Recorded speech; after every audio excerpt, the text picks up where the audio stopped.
Tutorial, Installing a CPU on socket 478.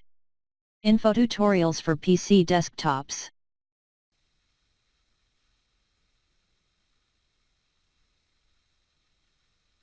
In order to insert the CPU correctly, we have to find the corner that has a golden arrow on the CPU.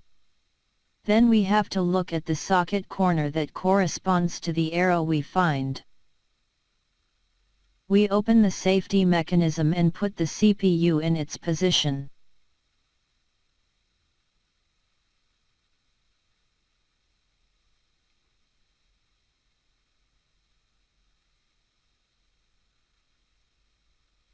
The CPU should enter the socket smoothly.